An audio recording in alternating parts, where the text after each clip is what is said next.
Hello, I'm Felicity Cohen. I'm so excited to introduce you to my Wellness Warriors podcast. For over 20 years, I've been a passionate advocate for helping thousands of Australians find solutions to treating obesity and health-related complications through surgical intervention and holistic managed care. My podcast is dedicated to all the people, past, present and future, who have helped shape my journey and continue to inspire me to work consistently to achieve a healthier Australia in both adults and future generations. I hope you enjoy it. Today I'd like to introduce you on my Wellness Warriors podcast, Sujatha Gopalakrishnan. I hope I got that right for you, Sujatha, but yes. I feel like you're more commonly known as Sue, is that right? That's right, everybody calls me Sue. Beautiful, welcome, and thank you so much for joining me on the Wellness Warriors podcast today. So happy to be here. So you're known as the PCOS coach, and I was so intrigued by your profile because here at Weight Loss Solutions Australia, so many of our patients come to us because they have either Polycystic Ovarian Syndrome, endometriosis, and other fertility-related issues. Yes. And we're helping so many people.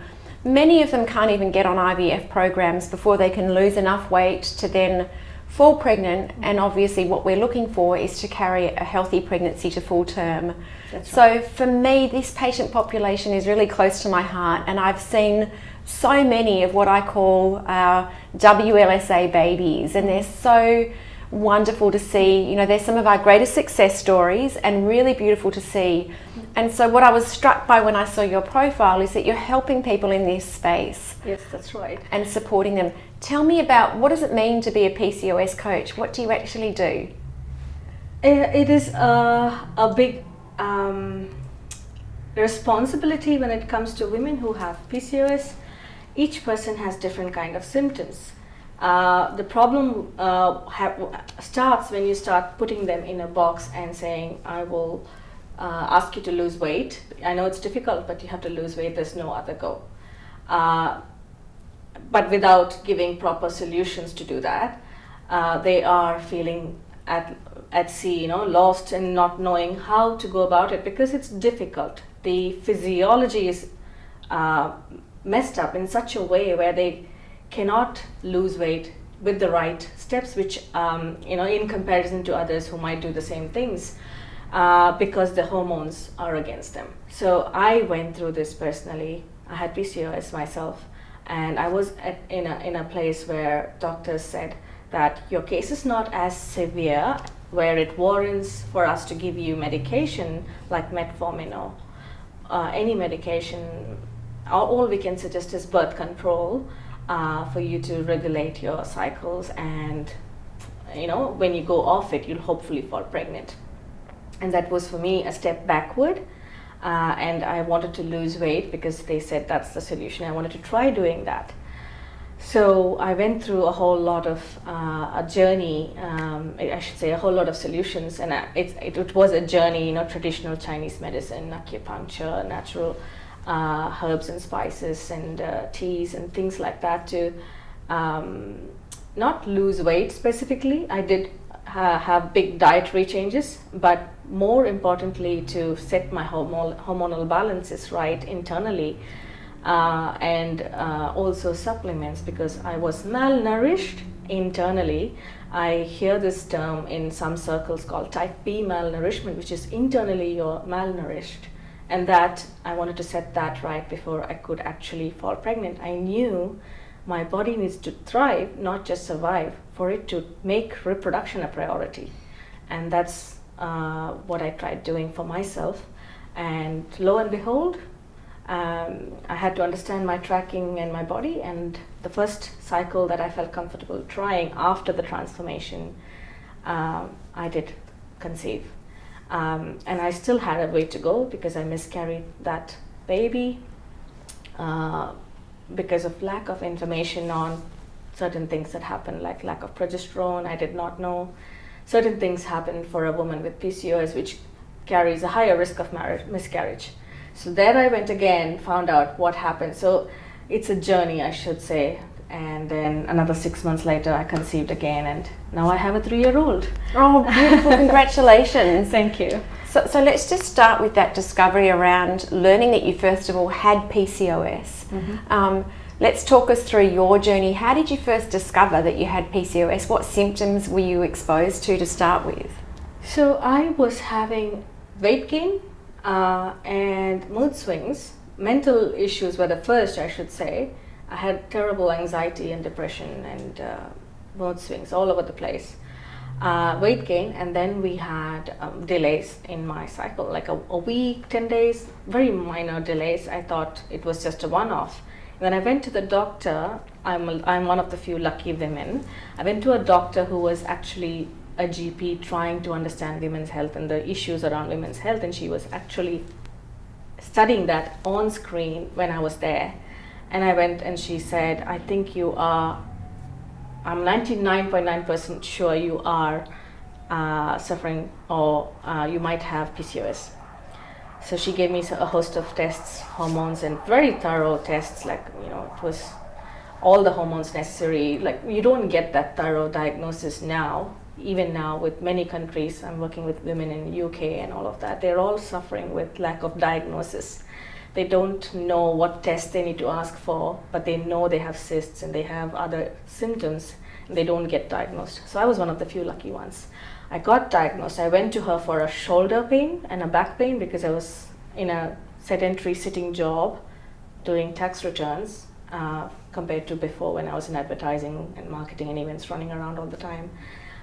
So it was a different kind of career, sitting for long hours, and then I started getting this, keeping my arm like this all the time, kind of got I don't know what it was. And I went to the doctor to fix that, and this is what I got. And she said, you should fix this, and you need to lose weight. And she had no other solutions for me. She said, start eating less, start eating less, reduce what you eat, and don't eat so much rice, because we as Indians, we cannot live without rice. Every culture has their dietary Achilles heels, and this rice is my Achilles heels. I cannot go without it. That's what I thought. Anyway, fast forward, and that's the diagnosis, and I had no idea what to do about it. And I went in and researched. It took me 2 years before I actually started seeing results in what I was doing, because I was initially in denial that there's anything I can do about it. Doctors have to fix it. Because we all go to doctors when something is wrong with us, right? And because the condition is such a complex one, doctors cannot fix it. They can give you ways to temper your symptoms, and you have to make lifestyle changes, which is the first thing that they recommend to you. And if you don't do the right lifestyle changes, it becomes a big issue. It can actually make things worse. If you go for birth control, you could put on more weight. You could have, depending on side effects, it could have issues. So I didn't accept birth control when it was offered to me because I wanted to try for a family. And then I went ahead with dietary changes and all of those things I mentioned earlier. So that was my diagnosis. So it's all about the lifestyle intervention, most importantly in terms of how you absorb nutrition, how your body functions, and to resolve the concerns that you had regarding PCOS. Did you actually reverse the condition, or how did that look once you actually did make those significant changes? So from having 35 to 40 day cycle when I started out with PCOS and the diagnosis, it became worse because I was in denial and I wasn't doing everything I could. So, and I was finding out other things as well. So it took some time, and in the meantime, things worsened, and I went up to 90 days before I could have a period. And after I started the changes and I found out what worked for me, and I fell into a rhythm of practicing it effortlessly. That took about 6 months after I started diligently doing things. I had a cycle every 35 days. Every 35 days, I get my period. And I knew exactly when I was ovulating. That is a big thing. And I didn't even have to test. I didn't need a strip to test on because of course, I used temperature tracking. Initially, I used strips, but slowly I started understanding the signs my body put out when I was ovulating. There were a lot of signs out there. So, and people can track their ovulation if they do it consistently over a period of time and understand how their body works, because there is a system. It looks like madness, but there is a method too. It's madness. Everybody's body has that. And I was lucky enough to understand and be on the right path and figure out how my body works. And now, after my baby has been born, it's been 3 years, I still have the same cycle. So, and of course, I'm practicing what I was practicing religiously. If I make if I fall off the wagon, I'm human. I do have my moments and I indulge sometimes. I can see the effect of it, but then the most important part is to pick yourself up from that and go back to what worked for you. Absolutely. So your journey is amazing because you've been able to self-manage and implement lifestyle change to achieve the outcomes that you wanted to achieve. Mm-hmm. In so many of the patients that we see here, sadly, because of the status, for many of them, they need to lose 50 kilos, and that's actually impossible with diet and exercise alone. So the surgical intervention plus lifestyle modification has been the absolute lifesaver. Yeah. And some of the things that we see with PCOS, endometriosis, infertility that we really need to sort of make sure that people are aware of is the implications for other metabolic diseases as well, because it can lead to all of those other factors that can be quite detrimental to health and also eventually to falling pregnant, such as type 2 diabetes, for example. And we don't want people to go down that pathway, especially if, falling pregnant's the goal. Gestational diabetes, we know, is also a risk factor for not just for the baby, but also for the person, for the woman that we don't want to actually eventually have type 2 herself as well. Right. Yeah. So do you speak to a lot of women in your role as the PCOS coach who have all of these multifactorial conditions associated? Yes. So I started out as a fertility coach, and I do help women with PCOS, but on a broader spectrum, when I look at the whole thing, what fixed me was fixing my inflammation, and that can be the cause. Chronic inflammation can be the cause of many of the disease or conditions that stop you from actually having a baby and stop you from losing weight. And I have to mention that I did lose 4 kilos before I fell pregnant, and I did not focus on it, definitely not, but it was just because of those changes I made. And if I had focused, I don't think I would have been able to do that personally by looking at a scale every day morning, but different things work for different people. So, but with the thing to note was with the lifestyle changes I made, it did help me shed kilos, and I fell pregnant eventually. So losing weight is an important part of it, but that's the lens women go to do that, either through drug intervention like metformin, that might actually not be the best thing for them with mental issues and with side effects. So I feel there should be a middle ground where women need to be educated on the importance of weight loss the right way.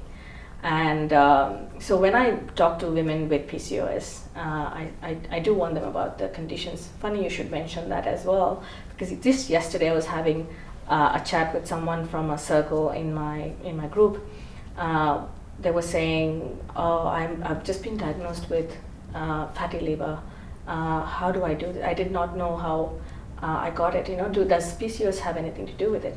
And that just shows, there are so many secondary conditions which poorly managed PCOS leads to, like, whether you talked about diabetes, there are people with endometriosis, there are people with bipolar disorder, that's just a mental disorder, there are people with chronic vitamin D deficiency, and they get shots of 5,000 units, international units of vitamin D just to rectify that's how badly they're deprived of vitamin D.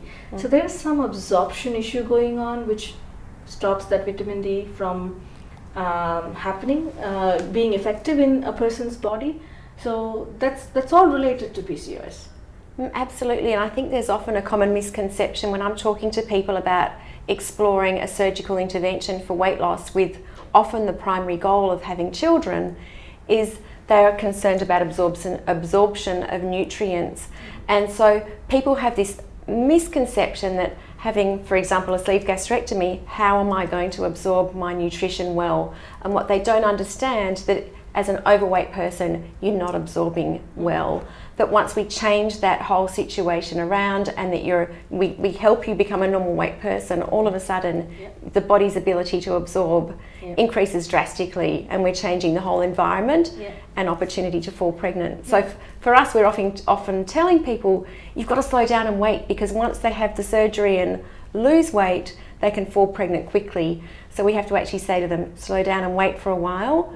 You know, we want you to have a healthy baby at the end of it and not just fall pregnant. That's right. So fascinating journey that you've been working in the field of advertising and marketing, and also as an accountant, to ending up becoming PCOS and fertility coach. What an incredible transition. Yeah, I started out in hospitality. Wow, that's fabulous. Tell us about your career journey, and obviously your personal story has led you to becoming the PCOS and infertility coach, but tell me a little bit more about that career pathway. I'm from India and from a very orthodox Brahmin family, and it was critical that I moved away from that at that point of time. I wasn't even a person who could actually look at somebody and talk confidently because of the environment I was brought up in. You know, women, they look down, they don't look up, you know, those kind of certain beliefs that are ingrained in the culture. You know, you need to dress a certain way, you need to talk a certain way, you need to behave in a certain way. So that really was suffocating, and I said I need to break out of it. And I had some struggles with my parents, but in the end they supported me, and I joined hospitality industry, at least to study it, and then I worked for a while in that industry, and it wasn't satisfying. And I wanted something more, and probably I was waiting for that opportunity, like what hospitality, training in hospitality could do to me.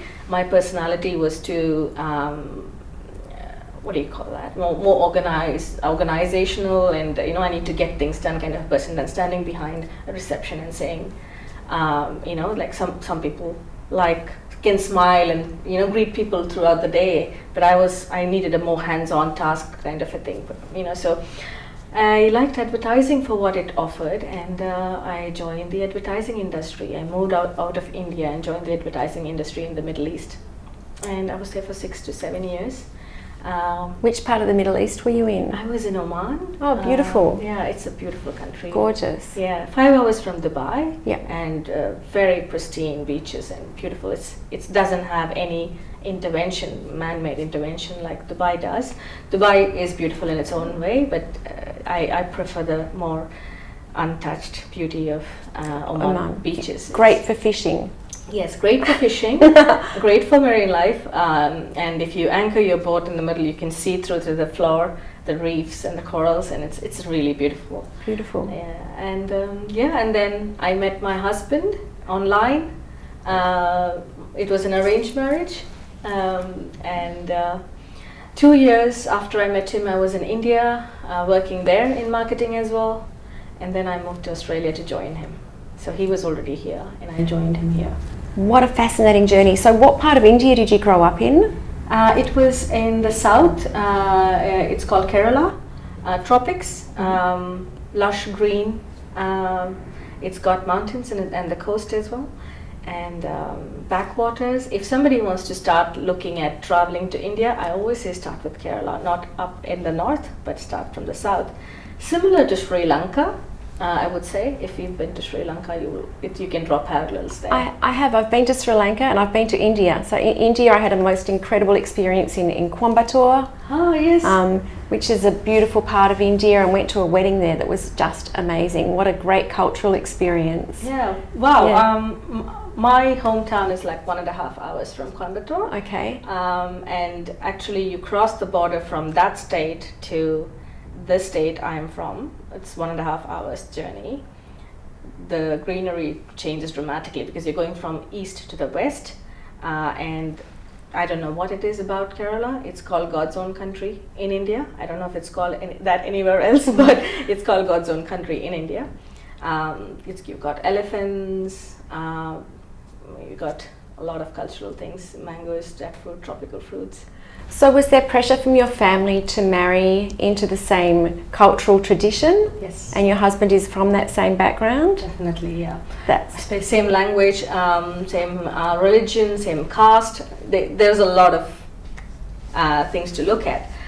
So there are these, like Tinder, but more formal environments called matrimonial sites, websites, where they put my profile up. My parents did that, and they asked me to go see people who I might be interested in. Initially, I was resistant to the idea, of course, but then I gave in and I just signed up to see who's out there, and I saw my husband and I said, it's not that bad. You know? Wow. What an incredible journey to end up here in Australia. So he had already moved here to Australia? Yeah, he was studying in Canberra for his master's, and his family was in around the same place as my parents, and they met, and that all worked out. Then it was safe for the kids to meet according to the parents, so we were still kids according to them. So of course. We met, and yeah, it was good. We took time to know each other. We were away for a long time after we got married, and then we met again in Australia, and I joined a course in H&R Block for tax accounting, and that's how I became a tax accountant. So you'd studied accounting as well previously? Vocationally, it's not a formal qualification because H&R Block trains their own consultants. So they have a course if somebody's trying to look at doing something in accounting, it's a good place because they teach you well, and then you get a lot of practical knowledge. So if I want to do my tax returns now, I can do it myself. What a gift. That's amazing. Right. So what an incredible journey that you've taken through life to now become the fertility and PCOS coach. At what point in time did you decide that you wanted to be able to help other people and become a coach in this field? After I had my daughter, my husband actually suggested I record my journey when I was actually doing it, and I'm like, let me fall pregnant first. I need to know that I have something workable here, and because honestly at that time everything looked very scary and uncertain, because I have a baby, will I be able to carry the baby to term? A lot of questions. So and then of course my pregnancy was smooth except for gestational diabetes, which wasn't too troubling for me because of the lifestyle changes I did. I needed the least amount of insulin, and I was set, and I didn't put on unhealthy amounts of weight, which I was worried about. I have a history of obesity in my family, and my mom is obese, and I always thought in my mind, I never want to be overweight. I never forget obese. I don't want to be even overweight.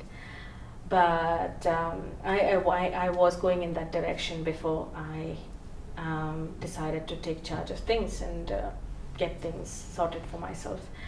After I had my baby, I said, everybody needs to have this kind of experience, motherhood. It's really, if I wasn't prepared to be a mom before I got my PCOS diagnosis, I never thought about motherhood. But when I got that diagnosis, it was like, bam, I need to think about having a kid. I'm 28 years old and I have this diagnosis. Who knows if I'll ever be able to be a mom?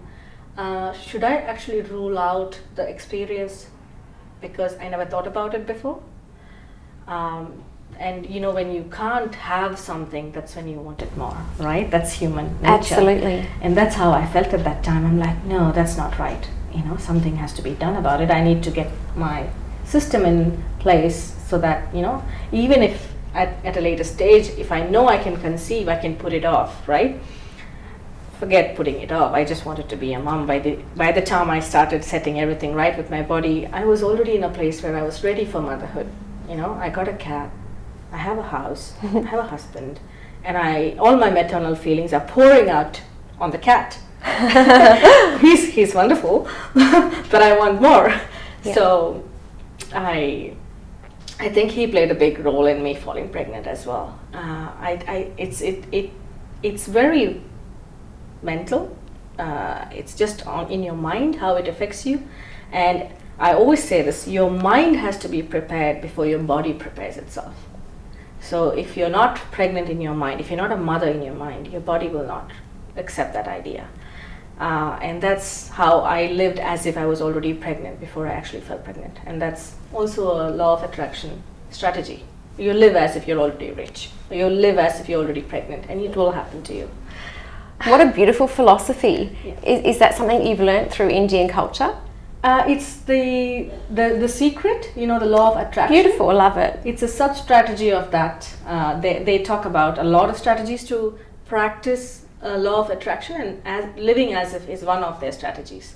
So, and I did not think about it then, think about what I'm doing then, but if I have to put a name to it, and when I was trying to coach women, I have to say it in a way where people understand what I did, right? And that's when I was researching about my journey, and I was talking about all the people out there talking about mental transformation, this came up, and I'm like, hey, this is what I was doing. This is how I felt at the time when I wasn't even pregnant, because you have your follicles, you have your ovum, there are half the baby over there. You're actually nurturing a baby. And the more I researched about women, the more fascinating it is, because imagine if you look at my journey, like I was carrying my daughter in utero is actually carrying the next generation of human beings. So if you look at it, you're already nurturing, there are 3 generations of life right there. Me, my daughter, and the follicles, 2 million follicles that they're born with, right? 2 million eggs, sorry, they're born with, already there. So wow. That was so fascinating. So it is scientifically, a lot of research is being done right now. AMH, the levels of AMH, the hormone, anti-Mullerian hormone, in the mother affects the baby's predisposition to PCOS. That's something that they have found out, and I think that's really useful if they can leverage that finding to see how they can regulate that level of AMH, because we need to stop the next generations from getting this, if we can do that condition. Of course, through lifestyle training and all that, which I'm inculcating in my daughter right at a young age, but more than that, if they have a way to help the already existing population of women with PCOS from passing it on to their daughter, they can stop that. That's a big deal. Absolutely, and I love that, the whole belief system of your thoughts and how you manifest your own reality through your thoughts and your belief systems. Yeah. It's quite powerful, isn't it? So what a journey. Tell me a little bit about what do you actually do as the PCOS and fertility coach? How are you engaging and helping other women?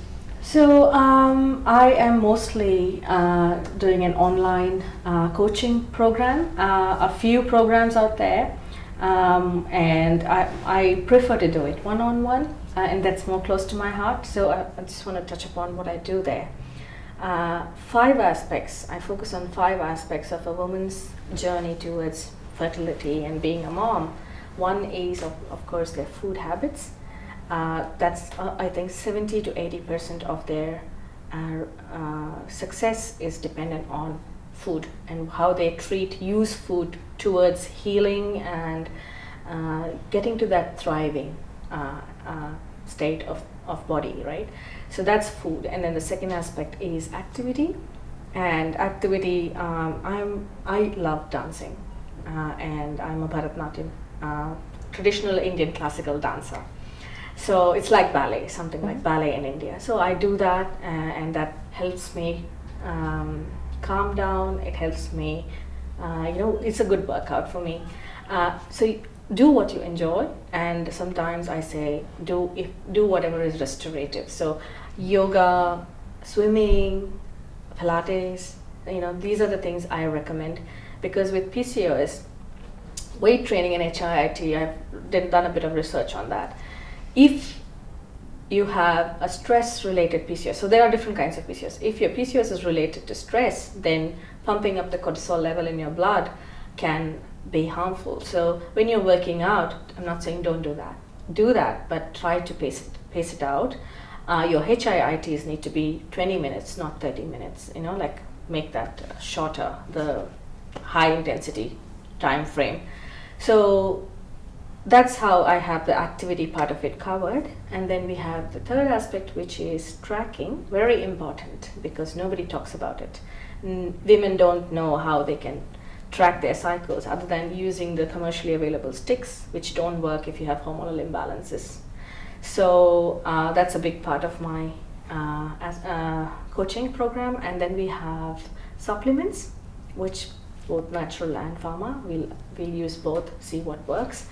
And the last part is something I call the 2D purge system, which is detox and destress. So these two parts, you apply makeup, you apply cosmetics, all of that thing. So you need to get those things out of your body and limit the amount of toxins around you.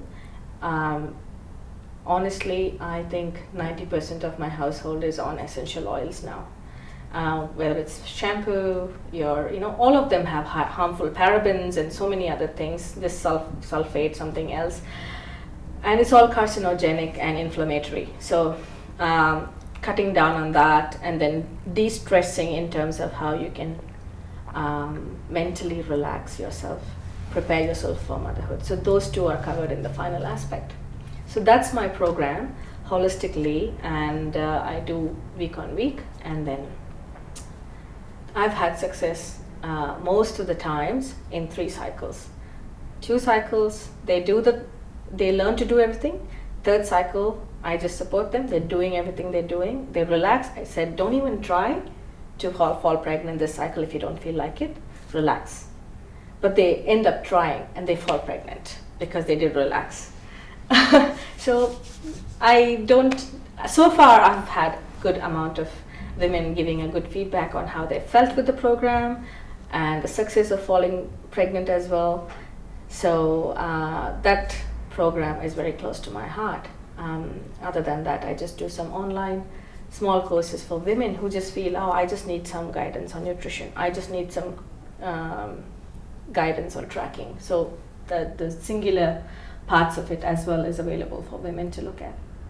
Fabulous, I love it, and it's so interactive, I guess, with what we're doing here and helping so many people to actually get to the stage where they can start to think about starting a family. So one of my favourite groups of patients, 100%, and from different age brackets too. I'm seeing women up until say age 37. Mm-hmm. For example, I've had quite a few in that kind of age bracket. I say 37 because I'm just thinking of someone recently who had a most gorgeous baby, and her goal was, she came here to lose weight and then to obviously start a family, and achieved her goal, and 37 years of age has a baby, which is just awesome, and I love it. Yeah. So you're now mum, you've got a 3-year-old daughter. Mm-hmm. What are some of your top parenting tips? I would say you have to give them your time. I find that challenging, and I say that it's been on top of my mind, and that's the first thing that came to my mind when you asked the question, because no matter what I'm doing, she wants me to engage with her, and I can't do that all the time. I know, I'm a human, I have other things to do as well, but I realize every time she comes to me, I have to take a break. Look her in the eye and tell her, look, I'm going to be with you, whatever. But the problem with what we're doing these days is, especially after COVID, everything is on screen, right? You're on the phone, you're on the thing, you can't help it. That's what life is all about these days. So the least we can do is just give them the attention and explain it to them, because they are very clever, they can understand. So my daughter says, I wait. And she'll wait until I'm done with whatever that immediate thing was, and then I pay attention to her, spend some time with her, and then so it's very important for them to develop that. It's not just about the bond is already there, mm-hmm. but develop that confidence that they are there, you are there for them. And the second thing is health. If you get them to eat raw, and if you train them to eat healthy food, no, they might turn fussy when they're in their teens, because I'm not yet a teen's mother, so I can't vouch for it. But I am trying my best to train her in eating healthy now itself. She has my smoothie, she has my salads. So that's the 2 top tips I would give for parents expecting or having babies. Yeah, great foundation is to develop those healthy habits early. And I think, for what I see is one of the worst kind of situations that we're facing right now for children is that the dominating impact of technology. So trying to reduce that from an early age. Is there, that addiction to gaming or whatever it is with technology? How do you make that kind of decision around what's appropriate? I mean, even at age 3, I'm assuming that there's an interaction with technology. Definitely. How do you limit it? I wouldn't survive without technology. When it comes to my daughter, she gets screen time, but she doesn't touch any of those equipment. My phone, the laptop, they're all off limits. So that's a way it worked for me, that she doesn't have the liberty to go and unlock it, because you learn quickly, right? So when I unlock, she doesn't see it. So, and even if she sees it, she knows she cannot touch the phone. Or she goes in the naughty corner. So she doesn't like that. So far it's worked. So that's my main thing, that you put a limit on screen time and make sure that they don't have access to those equipment. You are the one who runs it and they watch it, that's it. And even when I play something for them, it's mostly educational stuff. And most parents I know, their rhymes and everything, and I think she's outgrown rhymes now. So we've moved on to things like educational videos of friendly people explaining things. There are many out there on the internet. We have an added thing to show her, which is my language, things in my language as well, for her to pick up. So she picks up all of those things, and she talks to my folks back home. So that's the level of screen time she gets, and I tried to put my culture in there. Beautiful, absolutely love that. Thank you so much for joining me today. The final question that I'd like to ask you, that I like to ask all of my guests on the Wellness Warriors podcast, is what does wellness mean to you? Wellness means not being restricted by any of my physical aspects to do what I want to do, whether it's living my life to the fullest, or jumping in the pool with my daughter, or if I want to go skydiving one day, I should be able to do that, or whatever. Having that health means that you have the confidence to take on life and whatever it throws at you. And I think wellness is that you have the confidence that you can face life. I love that. No limits, no boundaries, and making sure that you live life to the fullest every day, no matter what. Beautiful. Thank you so much for joining me, Sujatha. Please thank Sujatha for joining me on the Wellness Warriors podcast. Thank you for having me, Felicity. It's been an absolute pleasure talking with you. Thank you for joining the Wellness Warriors podcast. It's been a pleasure to have you online with us. If you've enjoyed the series, please leave your review, subscribe and follow, and we look forward to sharing many more stories with you in the future.